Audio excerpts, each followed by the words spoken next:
ममता बनर्जी की किस प्रकार की सोच है, संदेश खाली के अंदर पूरे देश ने देखा किस प्रकार से वहाँ माताओं बहनों को ममता बनर्जी के लोग, टीएमसी के लोग चुन चुनकर उनका बलात्कार किया करते थे। उन लोगों को ही ममता बनर्जी ने संरक्षण देने का कार्य किया था। और आज एक बार पुनः हम देख रहे हैं कि एक डॉक्टर, माँ बाप अपनी बहन को, बेटी को पढ़ा लिखा कर डॉक्टर बनाते हैं।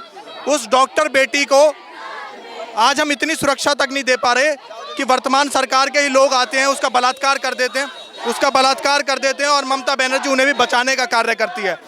अब सवाल ये उठता है कि क्या ममता बनर्जी एक महिला होने के बाद महिलाओं का दर्द नहीं समझ पा रही है?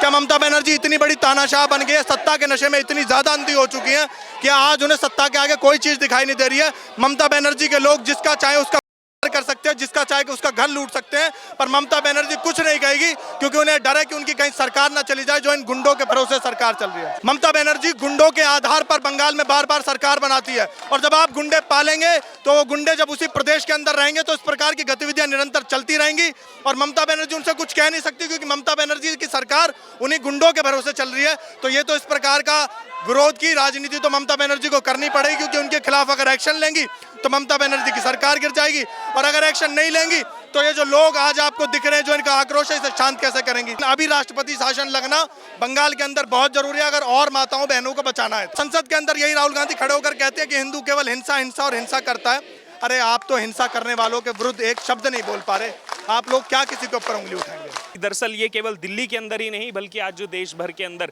ये विरोध प्रदर्शन जो है वो आज अखिल भारतीय विद्यार्थी परिषद की तरफ से निकाला जा रहा है और कई सारे ऐसे ऑर्गेनाइजेशंस हैं जो लगातार सड़कों पर है, लगातार सड़कों पर विरोध प्रदर्शन कर रहे हैं। जो ये पश्चिम बंगाल के अंदर ये घटना हुई है और मैं आपको बताना चाहता हूँ कि ये पहली घटना नहीं है, ऐसी कई घटनाएं वहाँ पर हो चुकी हैं। संदेश खली का चाहे मामला हो, चाहे कूच विहार का मामला हो कि किस तरीके से लगातार महिलाओं को जो है वहाँ पर बार बार विक्टिमाइज किया जा रहा है। और अब जो पेरेंट्स ने कहा है, उस लड़की के पेरेंट्स ने कहा है, वो कहीं ना कहीं आश्चर्यचकित करने वाली चीज़ है। और साथ ही साथ जो पोस्टमार्टम हुआ उसमें जो रिपोर्ट्स निकल करके सामने आई, जो एक्सपर्ट्स का उसमें कहना है कि 150 ग्राम सीमन जो है उसकी बॉडी में मौजूद था, यानी कि ये किसी केवल एक अपराधी का काम नहीं हो सकता, इसके पीछे और भी लोग हैं। और यही बार बार पेरेंट्स यही कह रहे हैं कि ये जो है गैंगरेप है, कम से कम इसमें 3 से 4 लोग शामिल हैं, ज़्यादा भी इसमें शामिल हो सकते हैं। लेकिन उस पर पश्चिम बंगाल सरकार की चुप्पी कहीं ना कहीं दिखाती है। और साथ ही साथ जो वहाँ पर हुआ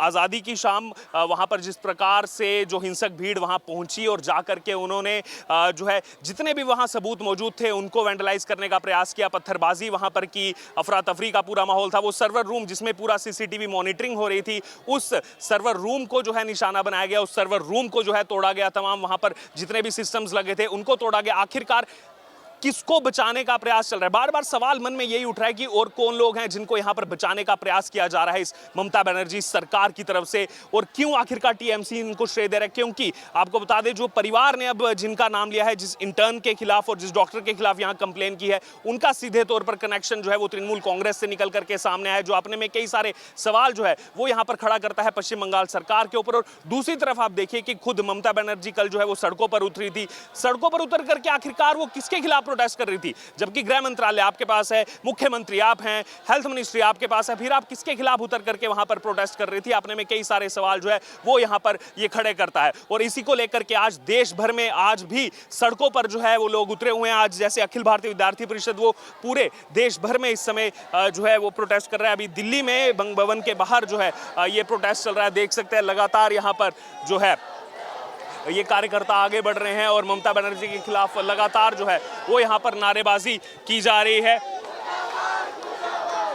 और बड़ी संख्या में यहाँ पर जो है ये कार्यकर्ता मौजूद हैं। हमारे साथ इस समय सचिन बैसला हैं जो डुस्सू जॉइंट सेक्रेटरी हैं। सचिन, क्या कहेंगे? अभी जो चीज़ें निकलकर सामने आ रही है, पेरेंट्स ने जो कहा है कि इंटर्न और डॉक्टर इसमें शामिल है, उनका तृणमूल कांग्रेस से जो है लिंक निकल करके आ रहा है। सर, इस चीज़ में पहले ही कोई संदेह नहीं था कि ममता बनर्जी की किस प्रकार की सोच है। संदेश खाली के अंदर पूरे देश ने देखा किस प्रकार से वहाँ माताओं बहनों को ममता बनर्जी के लोग, टीएमसी के लोग चुन चुनकर उनका बलात्कार किया करते थे। उन लोगों को ही ममता बनर्जी ने संरक्षण देने का कार्य किया था।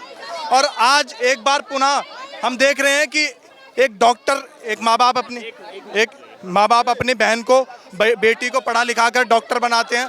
उस डॉक्टर बेटी को आज हम इतनी सुरक्षा तक नहीं दे पा रहे कि वर्तमान सरकार के ही लोग आते हैं, उसका बलात्कार कर देते हैं उसका बलात्कार कर देते हैं और ममता बनर्जी उन्हें भी बचाने का कार्य करती है।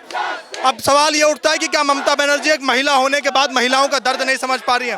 क्या ममता बनर्जी इतनी बड़ी तानाशाह बन गई है, सत्ता के नशे में इतनी ज्यादा अंधी हो चुकी है कि आज उन्हें सत्ता के आगे कोई चीज दिखाई नहीं दे रही है? ममता बनर्जी के लोग जिसका चाहे उसका कर सकते हैं, जिसका चाहे उसका घर लूट सकते हैं, पर ममता बनर्जी कुछ नहीं कहेगी क्योंकि उन्हें डर है कि उनकी कहीं सरकार ना चली जाए जो इन गुंडों के भरोसे सरकार चल रही है। जो उस दिन रात को वहां हुआ, हिंसक भीड़ को बेच करके जो है सबूत वेंडलाइज करने का प्रयास किया गया, उसको लेकर ममता बनर्जी ने कहा कि ये राम और वाम ने किया है, यानी कि अब सीधे टारगेट पर भगवान राम को लेकर के आई है। जब ममता बनर्जी की सरकार वहां बनती है, जब ममता बनर्जी पुनः यहाँ की मुख्यमंत्री बनती हैं, उसके बाद पूरे बंगाल के अंदर हिंदुओं को और जो भाजपा के समर्थक होते हैं उन्हें चुन चुनकर घरों से बाहर निकाल कर जाता है, माताओं बहनों का बलात्कार किया जाता है। क्या तब भी वो राम वाले लोग थे?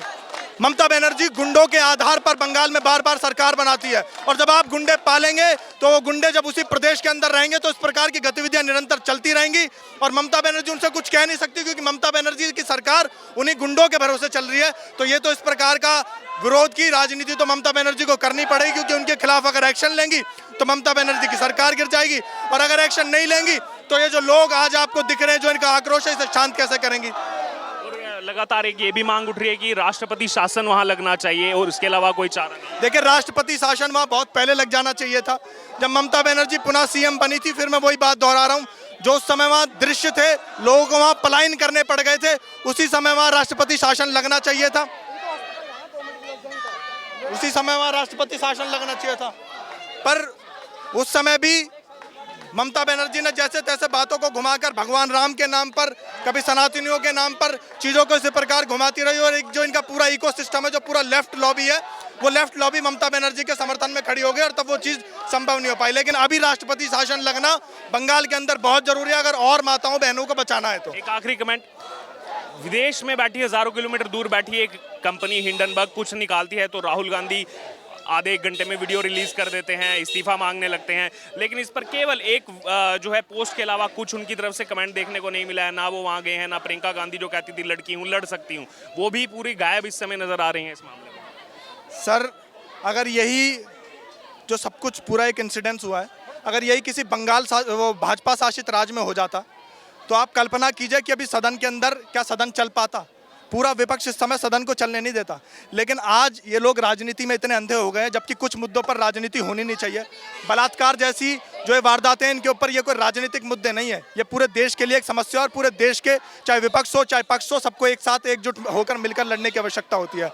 पर दुर्भाग्यपूर्णवश आज पूरा विपक्ष इसके ऊपर बोलने के लिए तैयार नहीं है, क्योंकि ममता बनर्जी जो कि भाजपा के विरोध में रहती है, तो आज भाजपा के विरोधियों को एकजुट करने के लिए इन लोगों ने ऐसी मुंह पर एक ताला लगा लिया, एक चुप्पी लगा ली है कि अगर हम ममता बनर्जी के विरुद्ध कुछ बोले तो वो कहीं ना कहीं इनका जो एक गठबंधन है, जो पूरी लेफ्ट लॉबी का एक गठबंधन है, उसके लिए एक आहत हो सकता है।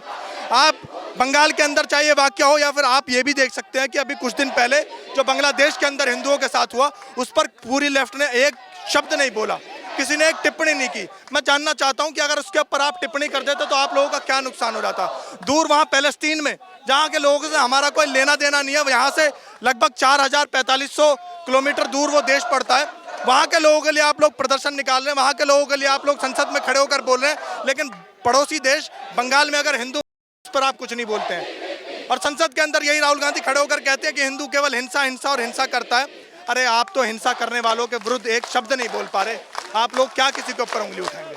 प्रदर्शन आप अभी देखेंगे तो काफी ज्यादा इस समय प्रदर्शन जो है उग्र हो चुका है। लगातार जो है यहाँ पर स्टूडेंट्स प्रोटेस्ट कर रहे हैं और नारा जो है वो बुलंद कर रहे हैं यहाँ पर ममता बनर्जी सरकार के खिलाफ। और अब यहाँ जहाँ बैरिकेड लगा था उससे कुछ ही दूरी पर जो है यहाँ पर बैठ चुके हैं नीचे इस धरने प्रदर्शन में। यहाँ पर विद्यार्थी परिषद के तमाम कार्यकर्ता पूरे दिल्ली प्रदेश से यहाँ पर इस समय मौजूद है, जिसमें बड़ी संख्या में जो है महिलाएं भी इस प्रोटेस्ट में शामिल हुई हैं।